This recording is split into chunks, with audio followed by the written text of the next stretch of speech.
banyak itu spanduk-spanduk mereka itu yang soal Ganjar Pranowo sebagai calon presiden gitu. Nah, tapi kenapa dia tiba-tiba tidak lagi mendukung Ganjar Pranowo? Artinya kenapa dia kembali?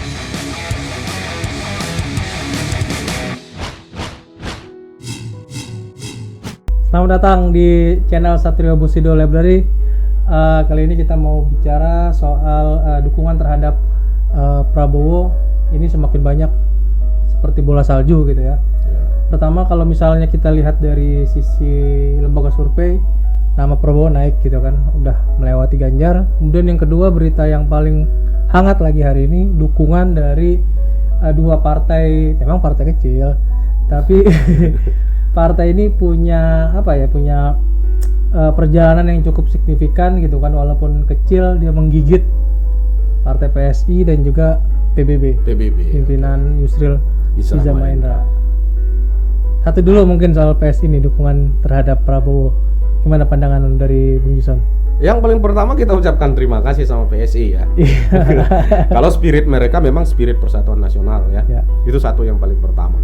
Terus yang kedua, menurut saya kehadiran PSI ini adalah bagian dari strategi PSI saja. Artinya PSI kan sejak awal sudah mendorong bahwa mereka akan mendukung Ganjar Pranowo. Banyak itu spanduk-spanduk mereka itu yang soal Ganjar Pranowo sebagai calon presiden gitu. Nah, tapi kenapa dia tiba-tiba tidak lagi mendukung Ganjar Pranowo? Artinya kenapa dia meninggalkan Ganjar Pranowo? Sebagai partai kalau ditanya berarti lu nggak konsisten. Kan itu. Nah, sebagai dukungan kita terima kasih, itu berkah bagi Prabowo ya. Itu satu dulu yang paling pertama. Tapi langkah jikjak PSI ini menurut saya itu ya tidak ada bedanya dengan partai-partai yang lain. Dia ingin mengambil posisi agar tetap eksis di Pilpres 2024 nanti. Dia mungkin saja pertanyaannya kan, kalau kita simak dari pernyataan dari Grace Natali itu, dia menyatakan kami ini partai kecil, ya kan, harus merangkak untuk bertemu dengan partai besar, katanya kan. Artinya berarti ada sesuatu yang terjadi antara PSI dengan PDIP. Atau jangan-jangan Grace CS ini dicuekin kali ya sama lingkaran Ganjar. Secara kasat mata itu bisa kita sampaikan begitu, karena memang kan PDIP juga nggak pernah menyampaikan bahwa PSI itu bagian dari pendukung Ganjar Pranowo. Kalau kita coba teliti lebih seksama lagi, tidak ada pernyataan dari PDIP, tidak pernah mereka menyampaikan ke ruang publik atau dalam konferensi pers apapun bahwa PSI salah satu partai pendukung Ganjar Pranowo. Yang disebutkan itu kan yang dalam koalisi sekarang ataupun yang ada suara di parlemen itu adalah P3. Tapi harusnya sama PDI di note lah si PSI ini, karena kan dia pertama yang bersuara mendukung Ganjar Pranowo gitu kan. Padahal PDI sendiri notabene belum mendukung waktu itu, belum mencetuskan atau mendeklar Ganjar sebagai capresnya gitu. Ya bisa jadi begini, bisa jadi PDIP merasa dia partai besar gitu ya. Lu datang sebagai partai kecil cuman mau dompleng-dompleng gula doang. Siapa tahu ya begitu kan pikirannya kan? Kan kita bisa berpendapat seperti itu ya, karena memang faktanya memang tidak pernah diungkapkan. Kalau kita hubungkan dengan pernyataan Grace Natali tadi kan gitu. Karena memang kehadiran PSI kemanapun dalam konteks untuk menentukan calon presiden sebenarnya nggak ada apa-apanya. Nggak ada apa-apanya dalam arti mereka bukan partai parlemen yang berhak untuk menentukan atau mengisi 20% syarat presiden threshold itu atau PT itu. Maka dalam konteks kampanye semakin meluasnya seperti yang sampaikan PBB, kemudian PSI menyatakan diri di ruang publik atau mendeklar partainya misalkan mendukung Prabowo, itu membuat kampanye nama Prabowo itu semakin besar. Tetapi dalam konteks apakah mereka punya peran signifikan nanti untuk menentukan Prabowo jadi calon atau tidak, kan enggak. Mungkin itu perhitungan dari PDIP juga. Dia orang mau cari kue aja. Tapi yang menarik begini Bang, PSI ini kan kalau abang lihat balihonya sampai sekarang di mana-mana lah, banner-banner atau billboard-billboardnya kan, tegak lurus dengan Jokowi. Tegak lurus dengan Jokowi. Tegak lurus dengan Jokowi kan itu pernyataan PSI selalu kan. Tagline-nya kan begitu, kampanyenya.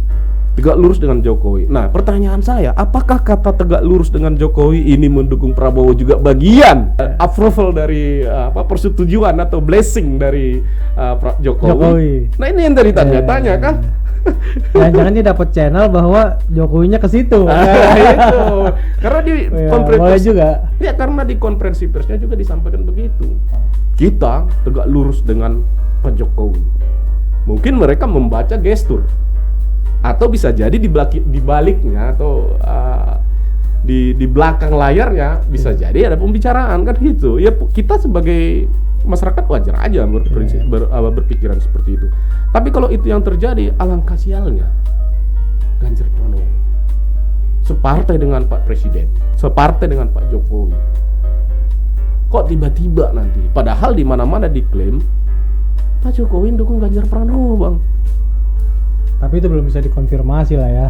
Artinya secara kalau kita pernyataan belum ada yang secara tegas atau Jokowi sendiri menyampaikan bahwa kita mendukung si presiden ini gitu kan. Jokowi masih bagian dari PDI dan ya kalau dilihat dari itu mah logikanya sih ke Ganjar kan logikanya ya, walaupun kita nggak tahu. Saya nggak tahu apakah ini desain kampanye yang diciptakan biar seolah-olah Jokowi itu sudah memberikan signal kepada PSI untuk mendukung Prabowo. Saya nggak tahu apakah ini desain kampanye doang. Tapi kalau kita coba kaitkan logika yang dibangun oleh PSI, yang pertama dia mendukung Ganjar Pranowo dengan semua kampanye, baliho dan macam-macamnya itu sebagai alat peraganya untuk mensosialisasikan itu. Kemudian di tengah jalan dia merubah kampanye, menyatakan bahwa tegak lurus dengan Jokowi. Setelah tegak lurus dengan Jokowi ini beredar di mana-mana sebagai tagline mereka, dan bahkan di konferensi pers itu juga disampaikan oleh Grace Natali, sekarang mereka bertemu dengan Prabowo dan Prabowo datang ke mereka. Ini kalau dikaitkan ini semua logikanya ini kan ya interpretasi kita bisa aja menyatakan bahwa berarti Pak Jokowi mendukung Prabowo. Ya secara politik sih itu mah biasa saja kalau buat kita ya. Iya, biasa saja. Pindah gitu, zigzag gitu kan. Takutnya PSI ditinggalin sama masa pendukungnya karena nggak konsisten, itu aja kekhawatiran kita sama PSI gitu kan. Sementara dia saat ini lagi membangun partai gitu kan, mengklaim anak muda yang punya perspektif lain secara kepartaian dengan partai-partai besar lainnya.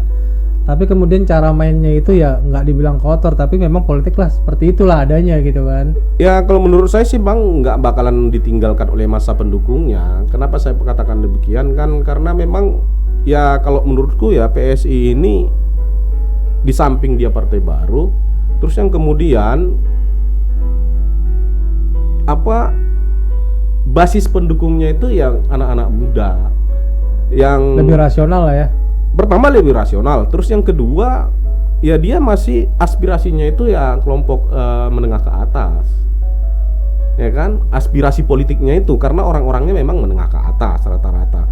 Sangat berbeda misalkan kalau partai ini sudah membumi di akar rumput misalkan ya, atau sudah dia punya basis kuat, ada sektor petaninya, ada sektor buruhnya, ada sektor nelayannya, atau sektor pemudanya, ormas mahasiswanya misalkan, sangat berbeda misalkan. Tapi kalau ini kan bisa dikatakan hanya masih semacam ya pengelola event aja menurut saya ya, bukan bermaksud mengecilkan PSI, tapi memang dari perjalanannya kita lihat begitu kan. Awak dulu kan sempat juga ikut PSI ini Bang, 6 tahun yang lalu sering juga diskusi-diskusi masuk PSI ini kan. Boleh. Masih ada dokumentasinya tuh Bang. Angkat tangan kiri saya di situ. Ternyata setelah saya lihat SI-nya itu, solidaritas itu dalam pengertian yang berbeda dalam terminologi saya soal gerakan solidaritas gitu. Makanya dia kalau zigzag seperti ini ya gue maklum aja. Membangun solidaritas ke semua berarti. Yang penting kan kepentingan partainya tercapai. Oke. Solidaritasnya di situ ya titiknya. Tapi memang politik begitu Bang. Nggak ada teman sejati, nggak ada musuh abadi. Jadi ya mau ke sana it's okay, mau ke sana kalau memang partai memutuskan seperti itu ya jalan lah, mau gimana lagi ya kan.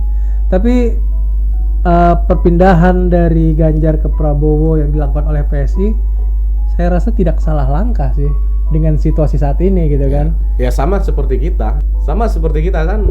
Ya tadinya kita kan bicara tentang Ganjar Pranowo, dari Ganjar Pranowo kemudian ke Kang Deddy Mulyadi, kan dari Kang Deddy Mulyadi sekarang ke Prabowo, kan apa bedanya? Tetapi kita berangkat atas ide-ide kita, atas pertemuan-pertemuan yang kita lakukan di basis massa, bukan atas kepentingan kekuasaan, karena kita bukan orang partai politik. Iya.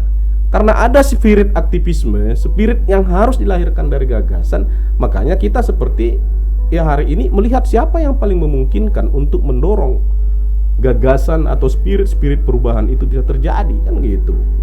Nah sama misalkan seperti yang kita bicarakan di pembicaraan sebelumnya, kenapa kita harus memilih mendukung Prabowo saat ini ya karena ada gagasan Persatuan Nasional. Walaupun itu tidak pernah kita dengar langsung dari Pak Prabowo sendiri. Oh iya. Ya kan yang beredar itu kan yang kita persepsikan di media. Karena apa? Yang kita ketahui semua hal itu tentang apa yang menjadi cita-cita Prabowo, tentang apa yang dipersepsikan hari ini terhadap potensi Pak Prabowo nanti pasca Jokowi, ya itu aja yang kita konsumsi dan coba kita terjemahkan dengan beberapa kejadian-kejadian yang lain kan gitu. Coba kita analisa kan gitu. Padahal sebenarnya kita nggak pernah dengar apakah benar itu Persatuan Nasional itu sebagai cita-cita besar Pak Prabowo. Iya, mungkin harapan kita satu saat atau dalam waktu dekat Prabowo ngundang ya kan? Nggak mungkin lah Bang. Nggak mungkin ngundang ya. Disuruh ya, artinya gini Bang. Iya. Disuruh dengar aja kita dari ujung pagarnya itu pembicaraan itu kita udah berarti begitu. Tapi dia ngundang kita ya nggak mungkin lah. Ya, kita ini siapa sih? Seenggaknya ada yang menjelaskan dari juru bicaranya kah atau dari Pak Prabowo langsung, mungkin itu lebih elegan gitu kan, supaya persepsi masyarakat, persepsi kita juga soal clear ya. Ya clear soal apa ini Persatuan Nasional ini. Nggak dengar-dengar dari sana sini, nggak juga persepsi dari orang lain gitu kan. Ya. Ya syukur-syukur dikasih kesempatan dengar gitu ya. Memang lebih menarik kalau seperti itu. Kalau kita belajar dari kita dulu bagaimana membahas tentang sosok dan program dan gagasan Kang Deddy Mulyadi kan di awal-awal juga begitu kan.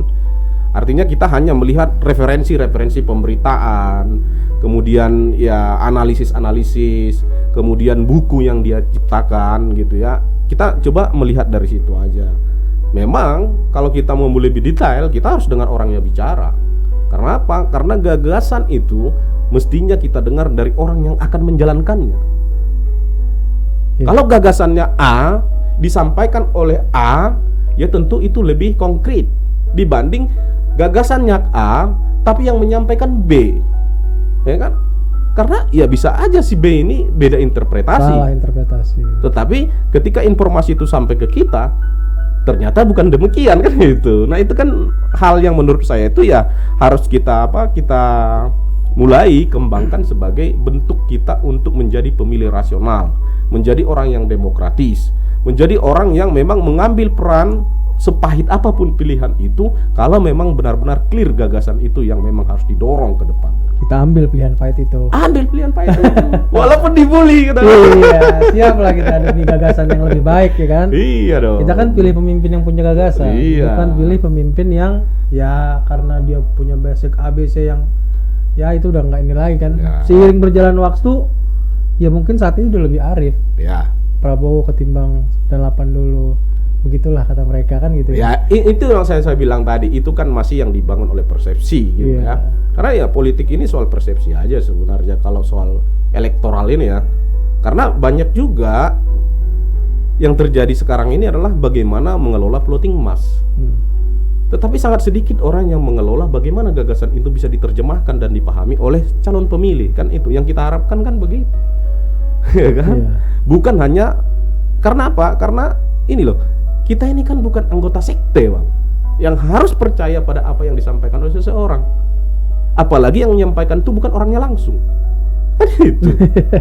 Kita harus dengar, kemudian pernyataan-pernyataan itu kita kaitkan dengan referensi sejarah yang lalu, kita kaitkan dengan beberapa keberhasilan di negara yang lain dalam konteks pembangunan persatuan nasional. Nah, apakah memungkinkan secara geografis, secara sosiologis, ya kan?